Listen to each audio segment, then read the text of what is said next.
Hi, Pop-Tarts! Back for the Quarantine Read Aloud series. Today, we will be reading Chapter 13 of Roald Dahl's The Witches, illustrated by Quentin Blake. Chapter 13 is entitled Bruno.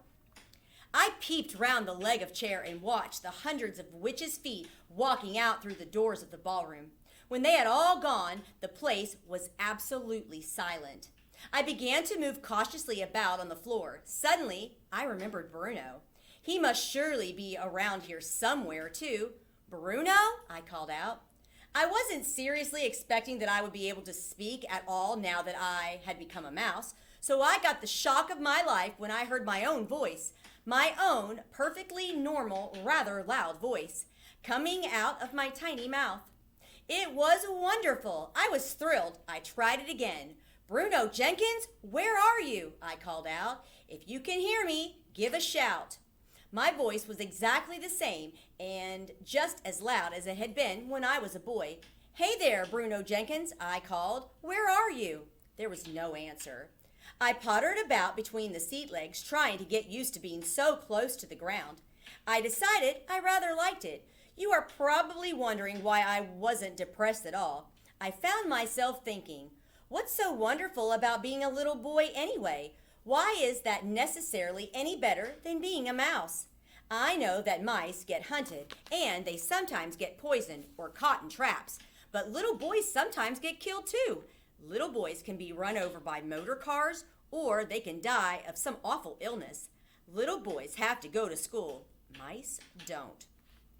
Mice don't have to pass exams. Mice don't have to worry about money. Mice, as far as I can see, have only two enemies, humans and cats. My grandmother is a human, but I know for certain that she will always love me, whoever I am. And she never, thank goodness, keeps a cat. When mice grow up, they don't ever have to go to war and fight against other mice. Mice, I felt pretty certain, all like each other. People don't. Yes, I told myself, I don't think it is all a bad thing to be a mouse. I was wandering around the ballroom floor thinking about all this when I spotted another mouse. It was crouching on the floor, holding a piece of bread in its front paws and nibbling away at it with great gusto. It had to be Bruno. Hello, Bruno, I said. He glanced up at me for about 2 seconds, then went right on guzzling. What have you found? I asked him. One of them dropped it, he answered. It's a fish paste sandwich. Pretty good. He too spoke with a perfectly normal voice. One would have expected that a mouse, if it was going to talk at all, would do so with the smallest and squeakiest voice you could imagine. It was terrifically funny to hear the voice of that rather loud-mouthed Bruno coming out of that tiny mouse's throat. Listen, Bruno, I said, now that we are both mice, I think we ought to start thinking a bit about the future. He stopped eating and stared at me with small black eyes. What do you mean, we? He said. The fact that you're a mouse has nothing to do with me. But you're a mouse too, Bruno.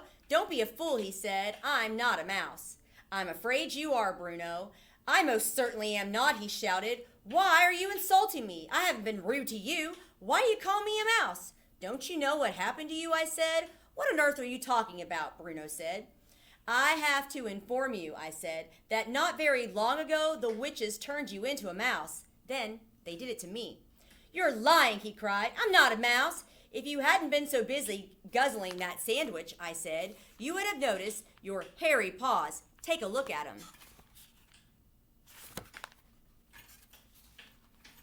Bruno looked down at his paws. He jumped. Good grief, he cried. I am a mouse. You wait till my father hears about this. He may think it's an improvement, I said. I don't want to be a mouse, Bruno shouted, jumping up and down. I refuse to be a mouse. I'm Bruno Jenkins. There are worse things than being a mouse, I said. You can live in a hole. I don't want to live in a hole, Bruno shouted. And you can creep into the larder at night, I said, and nibble through all the packets of raisins and cornflakes and chocolate biscuits and everything else you can find. You can stay there all night eating yourself silly. That's what mice do. Now, that's a thought, Bruno said, perking up a bit. But how am I going to open the door to the fridge to get the cold chicken and all the leftovers? That's something I do every evening at home. Maybe your rich father will get you a special little mouse fridge all to yourself, I said. One that you can open. You say a witch did this to me? Bruno said. Which witch? The one who gave you the chocolate bar in the hotel lobby yesterday, I told him. Don't you remember? The filthy cow, he shouted. I'll get her for this. Where is she? Who is she? Forget it, I said. You don't have a hope. Your biggest problem at the moment is your parents. How are they going to take this? Will they treat you with sympathy and kindness? Bruno considered this for a moment. I think, he said, that my father is going to be a bit put out. And your mother? She's terrified of mice, Bruno said. Then you've got a problem, haven't you? Why only me? He said. What about you? My grandmother will understand perfectly, I said. She knows all about witches. Bruno took another bite of his sandwich. What do you suggest? He said. I suggest we both go first of all and consult my grandmother, I said. She'll know exactly what to do. I moved toward the doors which were standing open. Bruno, still grasping part of the sandwich in one paw, followed after me. When we get into the corridor, I said, we're going to run like mad. Stick close to the wall all the way and follow me. Do not talk and do not let anyone see you.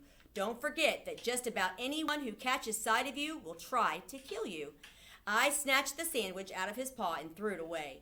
Here goes, I said. Keep behind me. And we'll see you back for next time for Chapter 14. Bye.